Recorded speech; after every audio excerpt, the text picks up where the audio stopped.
Aston Villa with a 2-1 win at home against Chelsea. And here with this game is honestly, it's for me. It's a similar situation with Manchester United with Chelsea. Chelsea. I don't know what happened. First of all, I only talked about Chelsea in the beginning because everyone remembers that amazing 2 3 months performance they had in the beginning of the season. They had a little meme going on saying, "Oh, we're not fighting for the title. We're just a small team trying to win the Conference League and trying to get European football." Because they're just saying that by just a terrible performance that they had last season, and that joke now it's the truth. Chelsea are just a team they need to win the Conference League because if they don't, that's just the most embarrassing thing of all time. And you need to get European football. Chelsea has spent so much money in this club and so many players coming and going, and I just don't understand why they bring in so many players.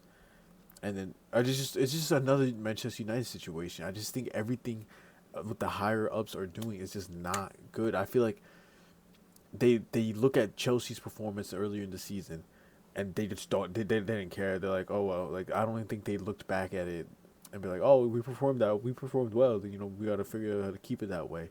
No, I feel like they're like, oh we played good. Oh now we're playing bad.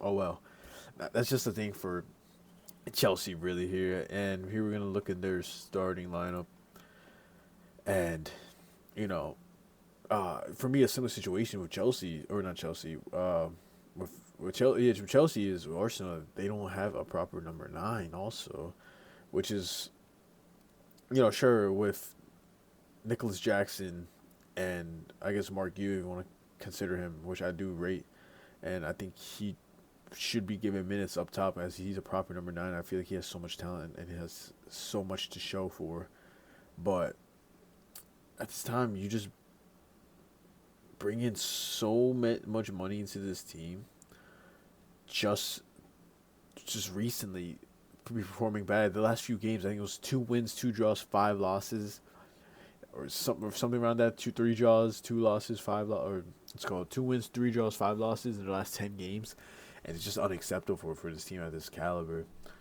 I wonder what happened with this form that they had earlier in the season. It just all went away, and is this a thing now being considered? Does Maresca get fired?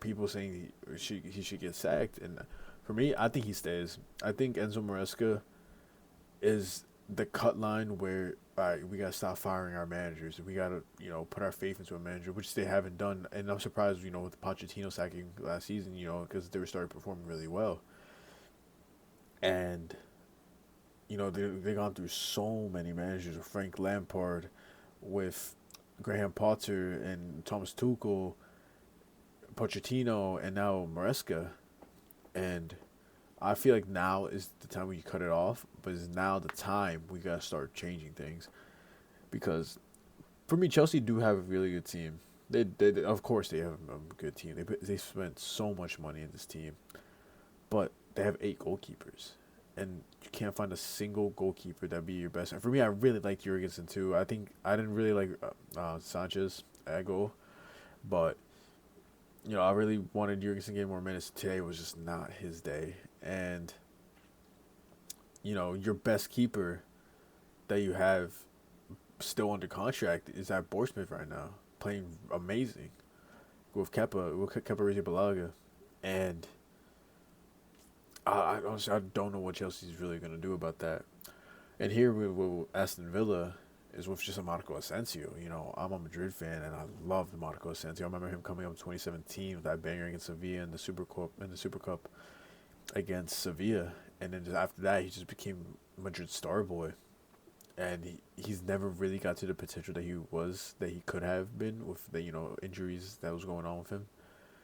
But I'm really happy him to see back 2 goals. Really happy to see Marcus Rashford get 2 assists.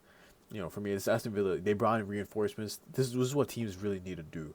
Aston Villa found the spots that they needed, and they got reinforcements for it.